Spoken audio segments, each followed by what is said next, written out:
Dying to get your reaction, Juliana, since I watched Amanda put down those gloves and those belts in the Octagon Saturday night. Just dying to hear your thoughts. Obviously, there's some unfinished business between you two. Yeah, absolutely. And you said it just like that. There's unfinished business. And listen, the reality is that Amanda retired. She had a great career, but let's call a spade a spade. She's a coward. You know, from the very beginning, the UFC told me that she did not want to fight me, and that's why it took so long for them to make the trilogy. This is a brutal sport. It involves violence, and there's tons of injuries that come along with it. And because I got injured, I was unable to make that fight. And I had asked her, please, push this fight back. Let's keep the trilogy going, and I had to pull out. But, when she had COVID, I gave her 6 months to recover. And it's just unfortunate that she wasn't able to, return the favor and just wait so that she could, finish her career with this trilogy. It was going to be the biggest only trilogy in the UFC women's MMA ever. And, I just think that at the end of the day, with her retirement, this is something that's going to stick in her side for the rest of her life. We're 1-1. It's tied up. And the fact that she walked away like this, it's unfortunate. But, personally, congratulations. Professionally, what the heck was that, Do you believe that she is actually scared to get in the octagon with you? That she believes you can beat her? Obviously, you can. We've watched it happen. Is Yeah. that why she's leaving? I think that at the end of the day, we're fighters, so we know what's on the line. I don't want to say scared. I just think that she knows that she's got to earn her money the hard way. Case in point, here we go. Case in point, we got another case in point here. That's a tap. Tapper Amanda knows what's on the line. She knows what can happen. She knows that she lost her belt to me, and she knows that I'm a threat. So she's going to do everything and anything that she can to say that, she wants to discredit me and say that I'm not good or that I'm never going to be champion. But the reality is this: when she was in that press conference, when Irene came in, she said that it's a lot less heavy for her. And obviously we know why, because she's going to have to earn her money the hard way, and she knows what's at risk, and she knows that she's not going to win that fight.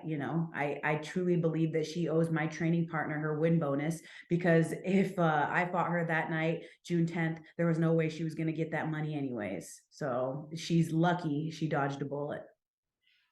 Amanda is still only in her mid 30s. We've seen athletes retire and come back many times in the past. Have you given up on the hope that the fight is actually going to happen, or do you believe there's still a chance, Juliana? At this point, she's dead to me. You retired, good, go right off into the sunset, have a good time. We got to keep shit pushing around here, so let's keep this division open and alive, and things are going to be exciting and opening up, and my eyes are getting my hands on that gold and keeping on to that gold until my career's over. But in the meantime, there's not much I can say. I told you guys back when we were getting ready for the fight, I call me Mystic Pena, that she was going to retire and that she was 1 foot out the door. So once again, I called it, and it's just one of those things where there's not much to say other than get out the way now. It's my turn to figure out what's going to happen now that you've left me to carry the whole division. Has the UFC said anything to you yet? I mean, obviously, you're the former champion. You're the number one contender. This was supposed to be your fight. So there are like 101 reasons why you deserve this title shot, obviously, now that it's seemingly about to be vacant. What has the UFC told you, Juliana? It's not really a question. It's a who's next. I'm sitting right there front row. It's not like they have to think about it. I'm the number one contender. I'm the former world champion. I was scheduled and slated to fight for the world title that night. So it's not a question of, am I going to get the title shot? It's more so the fact, when am I going to be healed and when am I going to be ready to fight again? I could be eyeing the card in Madison Square Garden. I could be eyeing the card in Las Vegas at the T-Mobile Arena. So it's just a matter of when I'm ready to fight and who the opponent will be. What would you say to Amanda today? And I'm assuming you haven't had an opportunity to speak with her at all. What would you say to her? Any message that you would send to I guess, the newly retired double champ? Yeah, I'd say we're 1-1. You tapped. I ran out of time. I was literally gunning for you that entire 25 minutes. I was literally putting in her face trouble the entire fight. She knows it. I know it. And best of luck to you. Congratulations. Have a good time. But I know at the end of the day, a fighter, it has, especially when they're still young, is going to have a hard time walking away from this sport. And when she's ready to come back, I'll be here.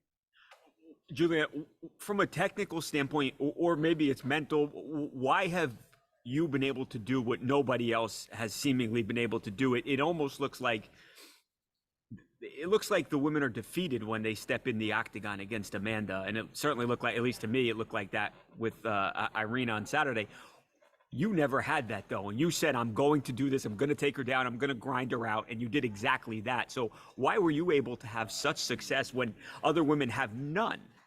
It's just mental toughness. It's a belief in myself and a belief in my skill set that I know that I can get locked in that cage with anyone. Anyone can come and get it. Any single person that wants to fight me, let's go. You pay me some money, you can clear this floor right now, and me and you can, duke it out if you want. But I'm just saying, it's a mental toughness thing. It's a belief in yourself that you got to have. If you want to be a prize fighter, if you want to be fighting the best of the best, then you better believe in yourself, because if you don't, how can you expect anybody else to? I know what I'm capable of, and I will be the champion when I'm ready to compete again. Absolutely.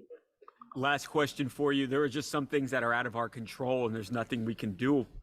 There's nothing we can do. Are you content? Will you be content at the end of the day, once you ultimately retire and you've had this incredible career, to not have that third fight? Or is that something that's always going to dig at you in a way? If it never happens, that's okay, because I know that at the end of the day, a dominant tapping and a dominant finish is more, to me, in my eyes, better than a 5-round decision where she is almost getting submitted and where I'm coming after her the entire time and just running out of time. So for me, I would definitely take, a finish over scorecards any day. It's not going to bother me at all, but it was something that I wanted. It's something that I know that the fans wanted, and it's a shame that she let her team talk her into, just retiring with it being tied up 1-1 like it is. Is that what you think happened? Do you think this is outside forces, Amanda's team mainly, pressuring her to walk away? I think that has a lot to do with it. She was probably like literally like so happy that I came out on injury, because she was just looking for any way to skate out the back door. So she got that. And so I hope that, that she's happy with the way that she ended her career. But at the end of the day, we're 1-1, and she took the cowardly way out, and there's nothing I can do about it. Right now, she's dead to me.